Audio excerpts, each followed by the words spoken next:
Many times you encounter a root that you cannot evaluate exactly, such as the square root of 50. One cannot find the exact square root of 50. It's between 7 and 8, because 7 times 7 is 49, 8 times 8 is 64, 50 is between 49 and 64, so therefore the square root of 50 is between 7 and 8. You can use a calculator to approximate the square root of 50 to any given number of positions.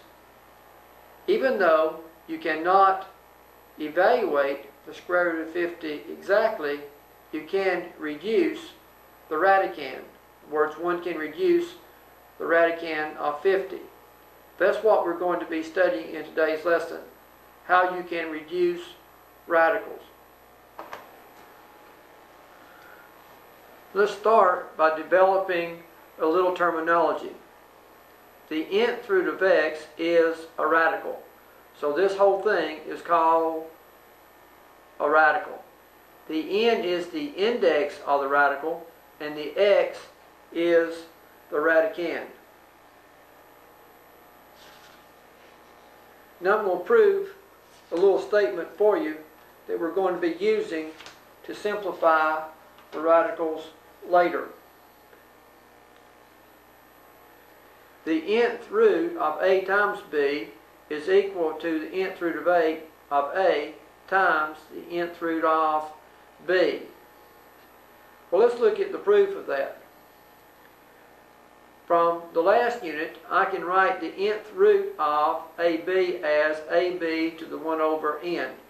The exponent here is understood to be 1, so the index tells me the denominator, the exponent tells me the numerator.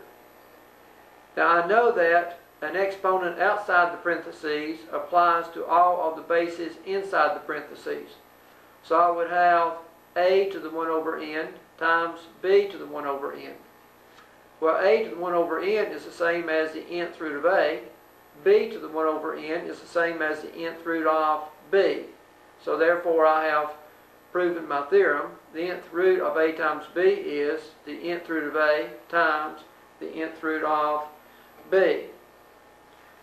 Now let's use that theorem to simplify the square root of 50 that I talked about earlier.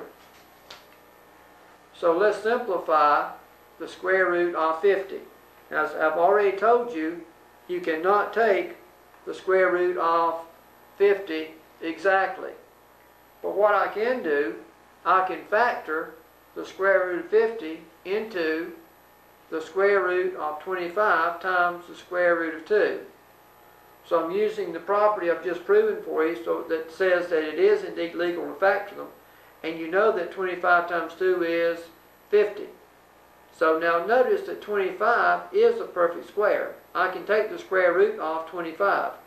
So I'm factoring 50 into something that is a perfect square times whatever it takes to make the perfect square times that equal to the 50. So I call the 25 the perfect power. I call the 2 what's left. 25 times 2 will give 50. The square root of 25 is 5. So I have reduced the radicand. Here the radicand is 50. I've reduced it down to 2. So the square root of 50 can be written as 5 times the square root of 2. I can do the same thing with cube roots. Let's simplify the cube root of 16. Now first of all, I need to write the cube root of 16 times the cube root of a perfect cube times what's left. Well, 8 is a perfect cube. And 8 times 2 gives 16. The cube root of 8 is 2. So I can write the cube root of 16 as 2 times the cube root of 2.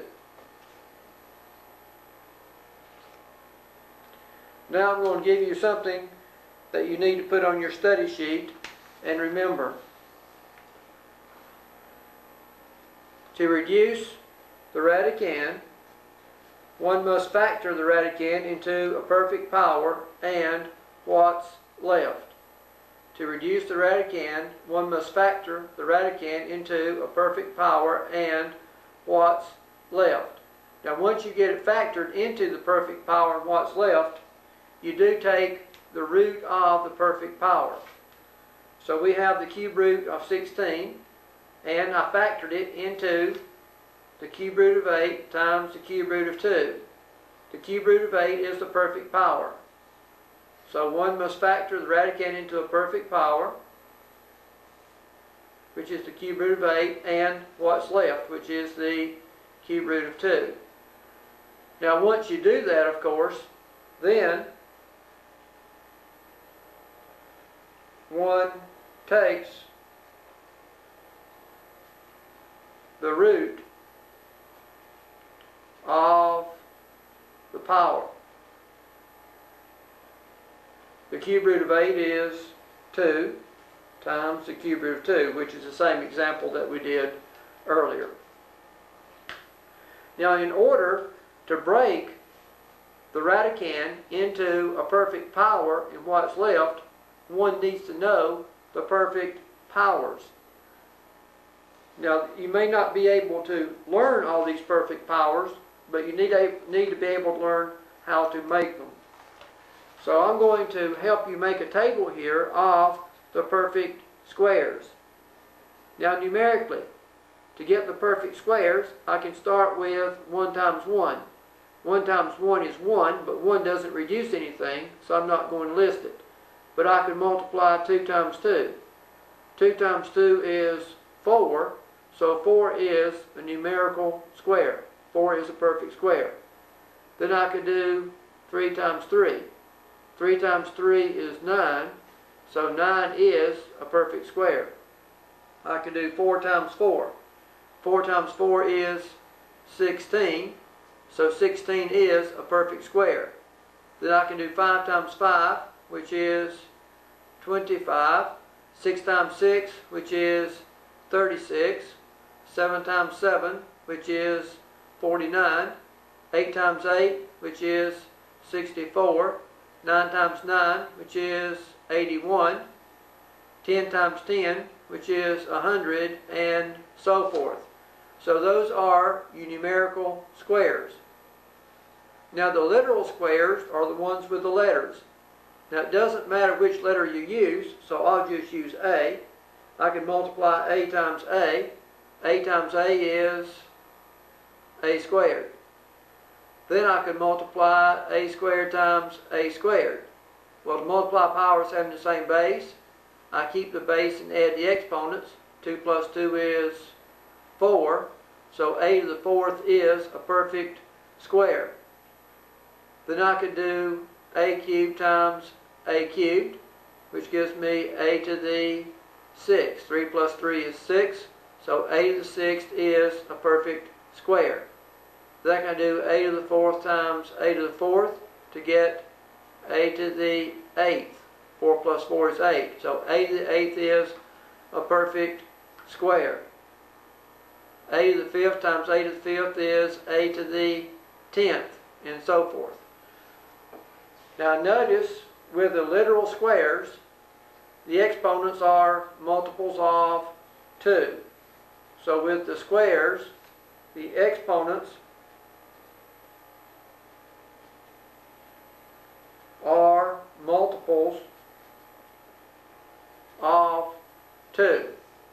2, 4, 6, 8, 10. So you have your numerical squares, 4, 9, 16, 25, 36, 49, and so forth.